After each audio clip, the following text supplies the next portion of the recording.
जय हिंद दोस्तों, मैं इनकेत कुमार बिहार कृषि कॉलेज सबौर भागलपुर से एग्री गाइडेंस के इस यूट्यूब चैनल में आप लोग का स्वागत करता हूं। तो आज के इस वीडियो में हम लोग बहुत महत्वपूर्ण टॉपिक पढ़ने जा रहे हैं, जिससे कि बिहार बोर्ड के क्लास 12 के एग्ज़ाम में हर एक बार इससे क्वेश्चन आता है। ठीक है, तो आप लोग इस वीडियो को अंत तक देखिएगा।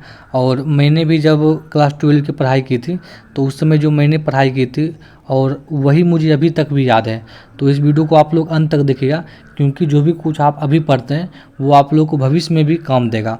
और यह एक ऐसा टॉपिक है कि जिससे हर एक बार जो है क्लास 12 के एग्ज़ाम में 3 से 4 ऑब्जेक्टिव में क्वेश्चन इससे आते ही आते, साथ में जो लॉन्ग क्वेश्चन आता है उसमें भी एक पॉइंट इसका होता है कि इस फसल का जो है बीज दर क्या है।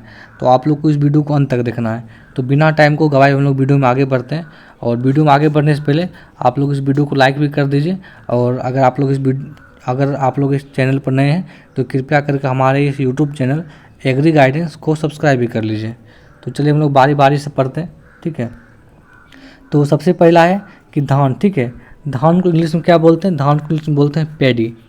तो धान का बीज दर कितना होता है? अगर हम बात करें छिटकवा, मतलब कि जब हम जो खेत में ऐसे जाते हैं हाथ से छींट देते हैं तो उसमें लगता है 100 kg पर हेक्टेयर। ठीक है, संकर धान का तो 15 kg पर हेक्टेयर। बहुत ही इंपॉर्टेंट, संकर धान बहुत बार एग्जाम पूछा गया। ठीक है, मैंने जितने भी बीज दर को लिख रखा है सभी आप लोग एकदम जो है टिप पर याद होना चाहिए, मतलब मुंह पर एकदम याद होना चाहिए। अगर कोई 4 बजे सुबह भी अगर आपको उठा के पूछे कि बताओ कि संकर धान का जो है बीज दर कितना है, तो वो भी आप लोग को उस समय भी आप लोग को बोलना चाहिए। आप लोग को इस प्रकार से कुछ याद होना चाहिए। कभी भी किसी भी समय कोई भी आदमी पूछे तो डायरेक्ट उसका हमारे मुंह से आंसर निकलना चाहिए। ठीक है, SRI पद्धति में कितना है बीज दर कितना है? 5 kg। और आप लोगों को कमेंट करना है कि SRI का फुल फॉर्म क्या होता है, क्योंकि मैंने इसके बारे में जो पिछले वीडियो में बताया था कि SRI का फुल फॉर्म क्या होता है। आगे बात करते हैं डेपोक। ठीक है, डी से डेपोक, डी से डेढ़। तो डेपोक में 1.5 से 3 kg पर मीटर स्क्वायर लगता है बीज दर। आगे हम बात करते हैं कि जो है गेहूं की फसल में। ठीक है, गेहूं की फसल में अगर हम बात करें असिंचित प्रभेद के लिए 125 kg पर हेक्टेयर, सिंचित प्रभेद के लिए 125 kg पर हेक्टेयर। ठीक है, अगर हम समय से बुआई कर रहे हैं तब। अगर हम सिंचित प्रभेद मतलब कि जहाँ पर सिंचाई की सुविधा उपलब्ध है, लेकिन अगर हम वहाँ पर विलम्ब से बुआई करें तो वहाँ लगेगा 150 kg पर हेक्टेयर। तो ये जो है 125 kg पर हेक्टेयर इंपॉर्टेंट है। आगे बात करते हैं मक्का। ठीक है, मक्का भी इम्पोर्टेंट है। मक्का का कितना बीज दर है? 20 kg पर हेक्टेयर। ठीक है, आगे हम बात करते हैं सोरगम। सोरगम का मतलब होता है ज्वार। ठीक है, ज्वार की अगर बात करें तो आप लोग पता होना चाहिए कि ज्वार एक क्या है? चारे वाली फसल है। ठीक है, एग्जाम में आता है कि इनमें से कौन चारे वाली फसल है, या 2 चारे वाली फसल का नाम लिखे, तो इसमें ज्वार और मक्का आप लोग लिख सकते हैं। इसके अलावा बरसीम है, नेपियर घास है, जई है, इन सभी को आप लिख सकते हैं। तो फिलहाल तो इसमें है कि छोटे बीज के लिए 25 से 30 kg बीज पर हेक्टेयर चाहिए, और बड़े बीज के लिए 50 से 60 kg बीज पर हेक्टेयर चाहिए। ठीक है, अगर हम आगे बात करें अरहर, तो अरहर का 2-3 नाम है। अरहर को बोलते हैं रेड ग्राम, इसको हिंदी में बोलते हैं लाल चना। एग्जाम में भी आता भी है कि लाल चना किससे कहते हैं। ठीक है, रेड ग्राम, इसको टूर भी बोलते हैं, या इसको बोलते हैं पिजन पी, या इसको इंग्लिश में अरहर भी लिखते हैं। ठीक है, इन सभी को आप लोग को याद कर लेना, क्योंकि सभी से क्वेश्चन आते हैं।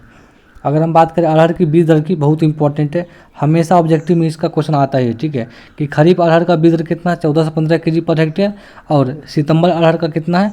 25 से 30 kg पर हेक्टेयर। बहुत ज़्यादा इंपॉर्टेंट है।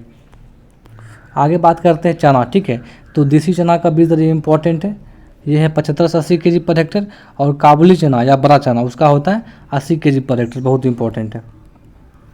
मसूर का अगर बात करें तो छोटा दाना है तो 30 से 35 kg पर हेक्टेयर, बड़ा दाना है तो 40 से 45 kg पर हेक्टेयर। ठीक है, अगर मसूर को हम पैरा फसल के रूप में लगा रहे हैं तो इसका होता है 50 से 60 kg पर हेक्टेयर। पैरा फसल क्या होता है इसको हम लोग थोड़ा सा समझ लेते हैं। पैरा फसल क्या होता है? जब हम धान की खेती करते हैं, ठीक है, तो धान की कटाई से कुछ दिन पहले ही हम क्या करते हैं ना कि छिटकवा विधि से मसूर के बीज को पूरे खेत में छींट देते हैं, ताकि क्या होता है क्या कि जो भी उसका खेत में नमी की मात्रा है उसका उपयोग करके जो है ना, जो अगला जो मूंग मसूर का फसल है वह जो है अंकुरित हो सके। तो किसी फसल की कटाई से पूर्व दूसरी फसल के बीज को अगर उसमें हम छिटकवा विधि से बो रहे हैं तो इस फसल की पद्धति को बोलते हैं पैरा फसल। ठीक है, और पैरा फसल जो बिहार और वेस्ट बंगाल में प्रचलित है, और मध्य प्रदेश में इसको बोलते हैं यूटेरा। क्या इसको बोलते हैं? UTERA, यूटेरा फसल। ठीक है, इतना आप लोग को नहीं याद रखना। ठीक है, आगे बात करते हैं मटर का। मटर का भी इम्पोर्टेंट है। एक बार क्वेश्चन भी आया था कि पूसा प्रभात किसका किस्म है, ठीक, इम्पोर्टेंट है। तो पूसा प्रभात जो है मटर का किस्म है। अगर हम बात करें मटर की बीज दर की तो ये भी इम्पोर्टेंट है, इसको भी याद कर लेना, 75 से 80 केजी पर हेक्टेयर, ठीक है। अगर हम बात करें पूसा प्रभात के लिए तो 95 से 100 केजी पर हेक्टेयर। आगे बात करते हैं हम लोग उड़द, ठीक है। उड़द को बोलते हैं ब्लैक ग्राम, ये आप लोगों को पता होना चाहिए। तो ब्लैक ग्राम या उसको बोलते हैं उड़द, URD उड़द, ठीक है। खरीफ के लिए 12 से 15 केजी इंपॉर्टेंट है, और जायद के लिए जो है 25 से 30 केजी पर हेक्टेयर, ठीक है। बात करें मूंग, मूंग को बोलते हैं ग्रीन ग्राम या इसको इंग्लिश में मूंग लिखते हैं, इसका है 25 से 30 केजी पर हेक्टेयर, ठीक है। आगे बात करते हैं मूंगफली। मूंगफली में 2 प्रकार की मूंगफली होती है, एक होती है गुच्छेदार, मतलब कि जो उसका जड़ होता है तो उसी में सब एक ही जगह रहेगा, ठीक है। और एक होता है फैलने वाली, मतलब क्या कि एक यहाँ पर मूंगफली का यहाँ पॉट लगा हुआ है, एक यहाँ है, एक यहाँ दूर दूर रहेगा, ठीक है, उसको बोलते हैं स्प्रेडिंग टाइप। और गुच्छेदार को बोलते हैं बंची टाइप। तो गुच्छेदार में है 80 से 90 केजी पर हेक्टेयर, और फैलने वाली में है 70 से 75 केजी पर हेक्टेयर। आगे बात करें सरसों, राई और तोरी, इन तीनों का बीज दर भी इम्पोर्टेंट है। तीनों का बीज दर 5 केजी पर हेक्टेयर। तीसी का बीज दर, तीसी का इंग्लिश क्या होता है, लीन सीड, ठीक है, इसका है 20 से 25 केजी पर हेक्टेयर। आगे बात करते हैं सनफ्लावर, इसका बहुत इंपॉर्टेंट है। सनफ्लावर का दोनों इंपॉर्टेंट, ठीक है। संकर बोला जाए तो 5 केजी पर हेक्टेयर, संकुल बोला जाए तो 8 केजी पर हेक्टेयर, ठीक है। संकर और संकुल क्या होता है इसके बारे में मैंने जो है मक्का के वीडियो में आप लोगों को बता दिया है। तो अगर आप लोग उस वीडियो को नहीं देखें तो जाके आप लोग उस वीडियो को भी देख सकते हैं। आगे हम बात करते हैं गन्ना की, ठीक है। गन्ना का है सिराउर एवं नाली विधि में 50 से 60 क्विंटल पर हेक्टेयर, और 40 से 45 हज़ार 3 आँख वाली गोरियाँ, ठीक है, गेडियाँ। अगर हम बात करें कि दोहरी जुड़वा पंक्ति में तो 75 से 80 क्विंटल पर हेक्टेयर, और इसमें होता है 60 से 65, जहाँ लिखा हुआ 60 से 65 हज़ार 3 आँख वाली गिरियाँ। जब हम गन्ना फसल को पढ़ेंगे उस समय देखेंगे कि इसका मतलब क्या होता है। फिलहाल जूट, ठीक है। तो जूट में 2 अलग अलग आता है स्पीसीज, एक आता है सी का मतलब कोरकोरस, ओ का मतलब ओलिटोरस, ठीक है। फिर सी का मतलब कैप्सूल, ये कोरकोरस, और सी का मतलब कैप्सुलरिस, ठीक है। तो ओलिटोरस और कैप्सुलरिस जो है ये 2 अलग अलग इसका स्पीसीज है, इसका खेती होता है। अगर हम बात करें क्या ओलिटोरस की, इसका होता है 5 केजी पर हेक्टेयर, और कैप्सुलरिस का होता है 7.5 केजी पर हेक्टेयर। मक्का का अगर हम बात करें चारे वाली फसल के लिए, ये भी इम्पोर्टेंट, ये होता है 40 से 60 केजी पर हेक्टेयर, ठीक है। जई का अगर बात करें तो ये होता है 80 से 100 केजी पर हेक्टेयर। आप लोग इन सभी को जब भी आप लोग को पढ़ने के लिए बैठना है तो आप लोग को कॉपी कलम लेके बैठना, ताकि आप लोग वीडियो भी देखें और उसको कॉपी में नोट भी करना। ऐसा नहीं कि केवल देख रहे हैं 1 मिनट 2 मिनट देख के फिर उसको बैक कर दिए। अगर आप लोगों को ऐसा करना है तो कृपया इस वीडियो को नहीं देखें, तो आप लोग के लिए ज़्यादा अच्छा रहेगा।